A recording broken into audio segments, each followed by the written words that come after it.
Hey, Coach Sean here. Being a coach at Octa, I get the luxury of seeing many people start their BJJ journey for the first time. And today I want to talk about something that's a common issue for nearly everyone who starts BJJ, and that's gassing out quickly.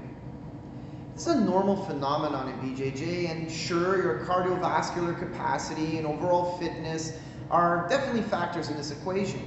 But another factor that is a large contributor to this issue is how you move and you breathe under effort.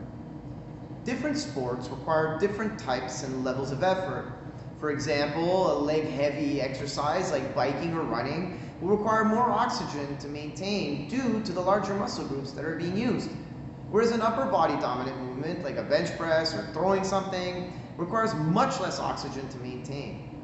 Your body will adapt to the type of effort you put out regularly. And this is why if you take a sprinter and you put him to swim laps in a pool, his cardio won't do as well. Most sports have rhythmic breathing patterns that are synced with movements, such as runners who sync their breathing with steps and swimmers with arm strokes. BJJ does not have a set pattern or rhythm that you can follow, and there's no regular set of movements that you can sync a breathing pattern to. It's very close to what I would call irregular interval training, or even irregular high-intensity interval training. There's a series of intense movements followed by short periods of stagnation and then more high-effort movements. An external factor that is common with new BJJ practitioners is that, well, they end up on the bottom a lot, and that means top pressure. They're being compressed, their rib cage is being pushed down, which makes breathing difficult and can induce a form of panic from being trapped. And panic is another factor in the equation. This is usually resolved as you get better and develop skills to relieve top pressure and learn not to panic under claustrophobic conditions. But I think that two of the most impactful behaviors that new people do are the following: moving too much with useless effort and holding your breath when exerting effort. Many new practitioners, understandably so, move without purpose and without efficiency. They toss, they turn, they push, they pull, bench press, roll, bridge, all at maximum effort with little to no result. Every grip, every push, every hold is at maximum power. And by doing this, they hold their breath so long in a kind of a Valsalva maneuver, which decreases oxygen and increases CO2 levels in the blood, which causes lactic acid buildup and the feeling of not being able to catch their breath. Their muscles weaken, and they usually tap or just stop fighting. This is a very common complaint that I get from new BJJ students. So how do you fix this? Well, first, relax. Even the fittest endurance athletes have a hard time when they start BJJ. Remember, your body adapts to the type of effort you regularly put up. So believe it or not, relaxing in BJJ not only helps your cardio, it also helps your BJJ skills. You can help yourself relax by sparring with your eyes closed. It will remove a lot of the panic.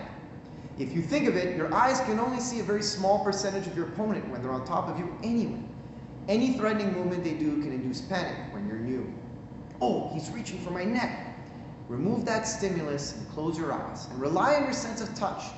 Just watch the higher ranked practitioners and how they look like when they're walking in the park, strangling their partner. You've all seen the black belt having a full conversation with someone while he's setting up an armbar on his partner. And eventually, that could be you.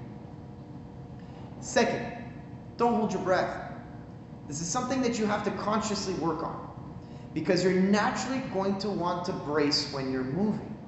And it's not wrong to brace with a Valsalva breath hold, but you shouldn't be chaining 4, 5, 6 maximum effort movements that usually fail while you're holding your breath. And this is exactly why you gas out. While your eyes are closed, concentrate on breathing in and out. Now, if you're going to exert power, do it for very short periods of time, and make sure you're using proper technique.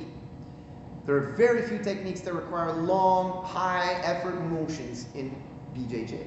The goal is to be more efficient with less energy, and that's a completely different topic altogether. We'll maybe address in another video. Of course, working on your cardio off the mats is going to help. Interval training under load, so intervals where you're carrying or moving weight, could be beneficial for you. But nothing beats sparring, because you can't be good at something if you don't do that thing. Guys, it only gets better with time, and as you learn more techniques, and as your body adapts to the movements, and as you become more confident, it'll get easier and easier. If you made it this far, thank you so much for watching, and I hope to see you guys on the mats.